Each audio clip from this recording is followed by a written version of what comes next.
अभी देखो next part हम करते हैं। नेक्स्ट पार्ट है हमारा जो फोर्थ पार्ट हमें पढ़ना है इंटीजर,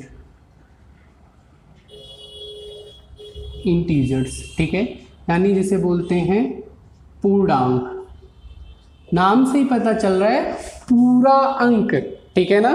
पूर्णांक मतलब क्या होता है, पूरा अंक, यानी जिसमें क्या हो, पूरा का पूरा अंक हो। अब देखो पूरा अंक हमें कौन कौन सा पता है, अभी तक हमने क्या पढ़ा, नेचुरल नंबर पढ़ा जो 1 से स्टार्ट होता था, होल नंबर पढ़ा जो 0 से स्टार्ट होता था, उसके बाद हमने क्या पढ़ा, नंबर लाइन। नंबर लाइन अलग पार्ट है इन सब चीजों से, ठीक है ना।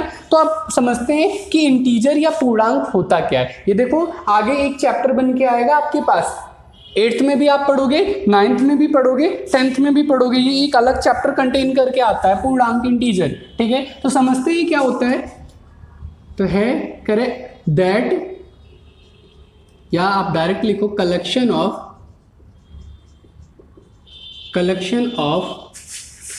ऑल पॉजिटिव,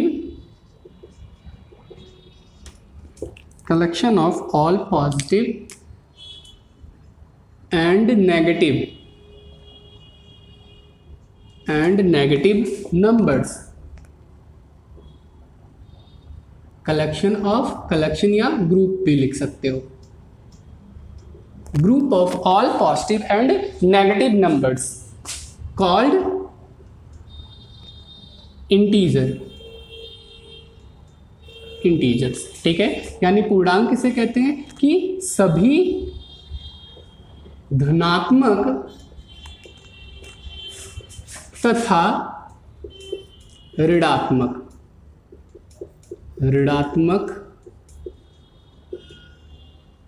संख्याओं का समूह क्या कहलाता है, पूर्णांक कहलाता है,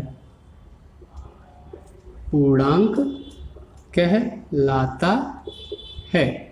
अब एक बार इस चीज को नंबर लाइन के थ्रू फिर से समझने की कोशिश करते हैं, ठीक है ना।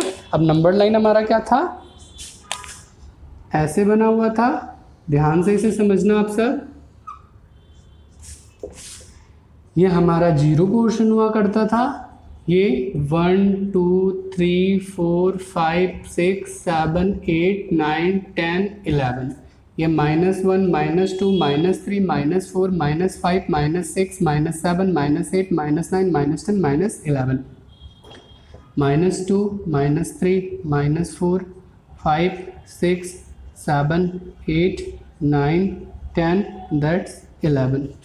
ये 1 2 3 4 5 6 7 8 9 10 एंड 11, ठीक है ना। अब जब स्टार्ट 1 से होता था और इन्फिनिटिव तक जाता था, तो इस पोर्शन को हमने क्या बोला था, नेचुरल नंबर। यहां मैं लिख दे रहा हूं नेचुरल नंबर, जिसे कहते हैं प्राकृतिक संख्या। इसे कैपिटल N से डिनोट करते हैं। ये 11th क्लास में भी आपको मिलेगा, तो ध्यान रखना, पहला चैप्टर ही सेट थ्योरम होता है जिसमें आपको ये सिंबल्स वगैरह की जरूरत पड़ती है। तो याद रखना नेचुरल नंबर यानी प्राकृतिक संख्या को कैपिटल N से डिनोट करते हैं, ठीक है। नेक्स्ट पार्ट जो आता है वो आपका ये पोर्शन जब 0 कंटेन करता है, तो जब 0 कंटेन करता है तो ये पूरा पोर्शन क्या कहलाता है, आपका होल नंबर। यहाँ लिख रहा हूँ होल नंबर, यानी इसे क्या कहते हैं, पूर्ण संख्या। क्या बोला जाता है, पूर्ण संख्या, पूर्ण संख्या, ठीक है, जिसे W से डिनोट करते हैं। किससे करते हैं, W से, होल नंबर, ठीक है। तो ये 2 पोर्शन हो गया। अब देखो जब पूरा का पूरा यानी यहां से लेके यहां तक पूरा जब डिनोट होता है एक पार्ट में आता है, तो इसे क्या बोला जाता है, INT, इंटीजर्स या पूर्णांक, ठीक है ना। ये पोर्शन आई थिंक आपको समझ में आ गया होगा। ये बिल्कुल आप लोग सीधा सीधा बनाना, और ये पोर्शन भी ऐसे मत काट देना, आप लोग बिल्कुल स्केल के थ्रू नाप के बनाना, ठीक है ना, जिससे आपको समझने में आसानी रहे। तो ये पार्ट हमारा खत्म होता है। अब हम अपने चैप्टर में थोड़ा सा एंटर होते हैं। वही बेसिक फॉर्म्स पढ़ना है, क्रॉस मल्टीप्लिकेशन, बेस से मेथड, वो सारी चीज़ें हम करते जाएंगे।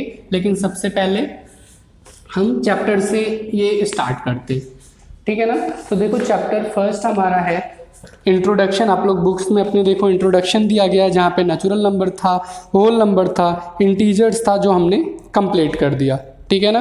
अब आगे के पार्ट में आते हैं। आगे के पार्ट में होल नंबर, रैशनल नंबर, ये पार्ट दिए गए हैं। तो अभी हम रैशनल नंबर समझ लेते हैं कि रैशनल नंबर होता क्या चीज़ है, ठीक है। जो चैप्टर का हमारा पार्ट था, मेन पार्ट है, देन स्टार्ट करते हैं, ठीक है ना। अब देखो रैशनल नंबर क्या होता है। तो हमने लिखा था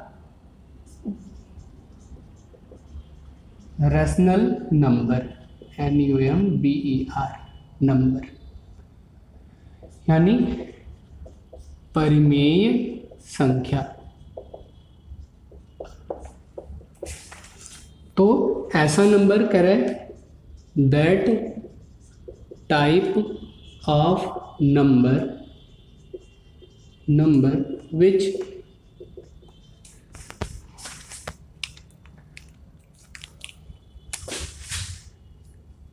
can be expressed in the form of P by Q and Q equal to not 0।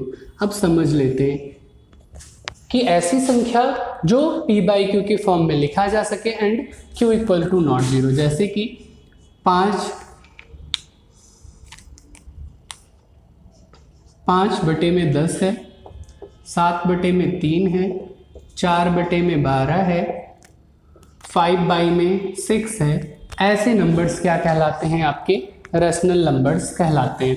अब देखो ये P मतलब क्या होता है, न्यूमरेटर, Q मतलब क्या होता है, डिनोमिनेटर। यानी ये वाला पोर्शन आपका, अच्छा एक बार इसे हिंदी में भी लिख लेते हैं, देन आगे मैं आपको समझाता हूँ, अदर हिंदी वाले बच्चे कंफ्यूज होंगे थोड़ा सा।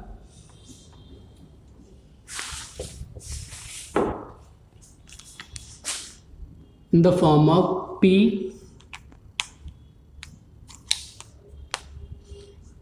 by Q and Q equal to not 0। तो ऐसी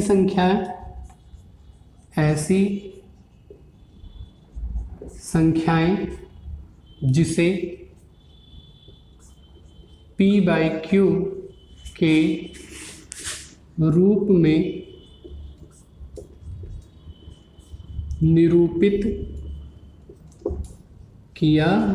मतलब दर्शाना, ठीक है, दिखाना के रूप में निरूपित किया जा सके,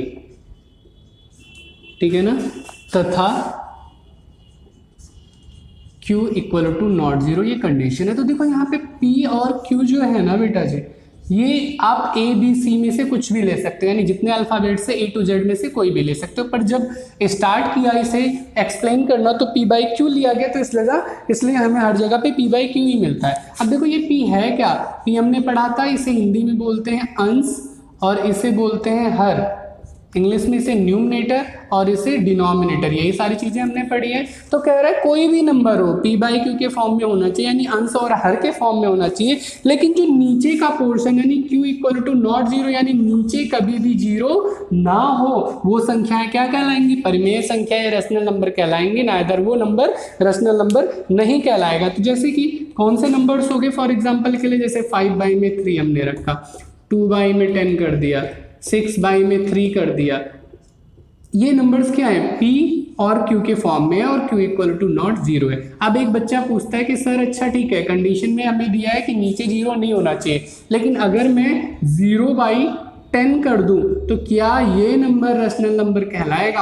हाँ बेटा जरूर कहलाएगा, क्योंकि क्वेश्चन ने हमें क्या बोला, कंडीशन सिर्फ डिनोमिनेटर के लिए दिया है, यानी हर के लिए दिया है कि हर 0 नहीं होना चाहिए। ये थोड़ी बोला था कि हमारा अंश भी 0 नहीं होना चाहिए, न्यूमरेटर भी 0 नहीं होना चाहिए। तो ये वाला भी पोर्शन क्या कहलाएगा, रैशनल नंबर कहलाएगा। अब देखो इस चैप्टर में करना क्या है, इस चैप्टर में हमें इन्हीं रैशनल नंबर्स को जोड़ना है, घटाना है, गुणा करना है और भाग करना है, ठीक है ना, यानी वही प्लस माइनस मल्टीप्लाई डिवाइड। तो इस पोर्शन को मैं इरेज कर रहा हूं, move to the next part, ठीक है।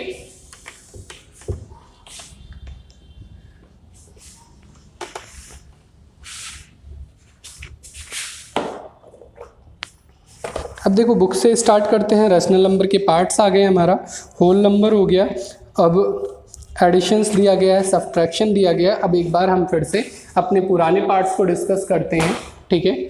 पुराने पार्ट इन द सेंस सबसे पहला पार्ट जो हमने पढ़ा था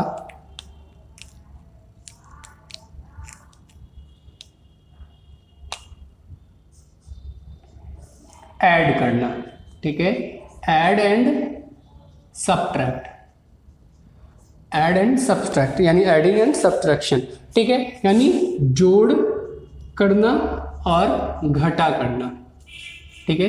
अब देखो पहले हम नंबर्स के बीच में करते थे, अब हम इसे रैशनल नंबर्स के बीच में करेंगे। रैशनल नंबर कैसे, जैसे a बाई बी कोई नंबर है, इसमें प्लस या माइनस एक ही सिंबल रहेगा, दोनों नहीं गया, बस खाली फॉर्मूला आपको मैं समझा रहा हूँ। और इसे c बाई डी कोई दूसरा रैशनल नंबर है। अभी पूरा क्लियर आपको समझ में आएगा जब मैं एग्जाम्पल्स के थ्रू समझाऊंगा।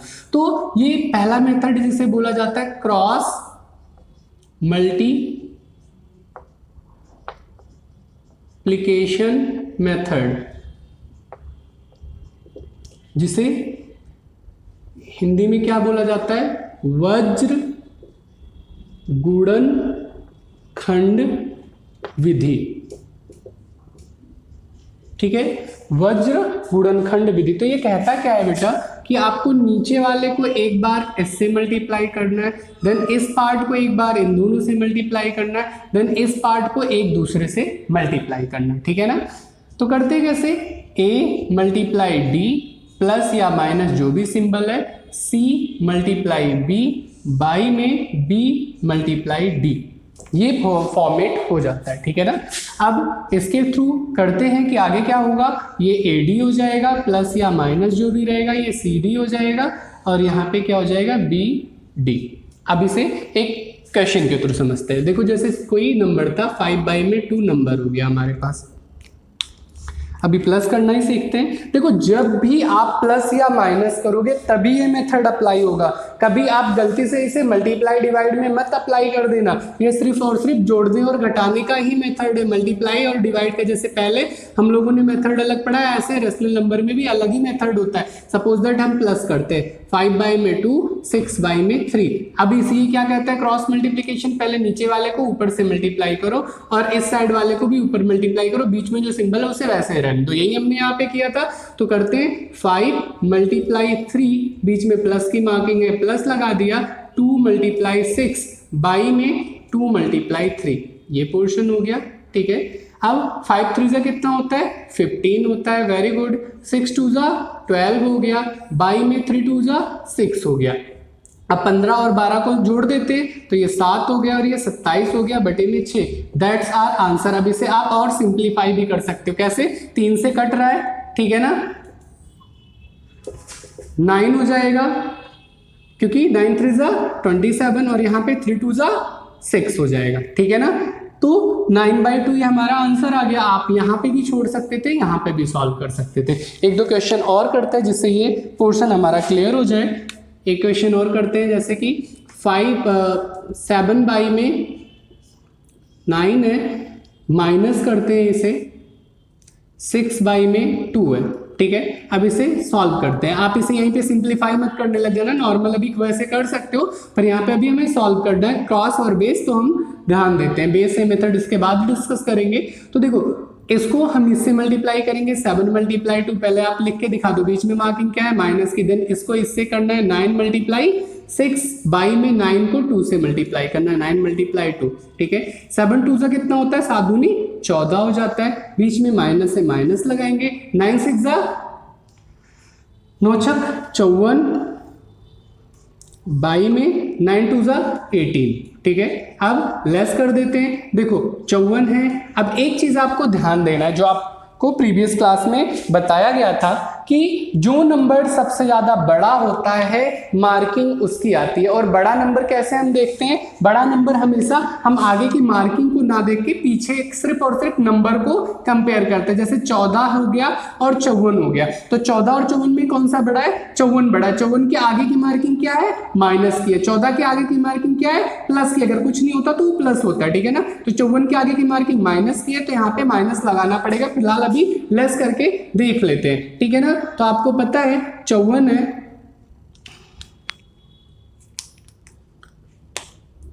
54 है, उसमें से 14 आप लेस करोगे, यहाँ 0 हो जाएगा, 5 में से 1 जाएगा, कितना बच जाएगा, 4 बच जाएगा, तो यानी 40 यहाँ पे बचा। तो यहाँ पे क्या हो जाएगा, 40 लिखा, लेकिन मार्किंग किसकी आएगी, माइनस की, क्योंकि 54 के आगे का नंबर क्या है, माइनस है, तो यहाँ पे -/10। अब 0 से 0 आप काट सकते हो या अदर भी काट सकते थे, -4/1, दैट्स आर आंसर। ये हमारा क्या हुआ, आंसर हो गया। अब इस पोर्शन को मैं इरेज कर रहा हूँ, कुछ क्वेश्चंस आपको होमवर्क में दिया जा रहा है जिसे आपको कंप्लीट करना है, ठीक है ना। अब मैं इसे इरेज कर रहा हूँ, आप लोग नोट डाउन कर लेना।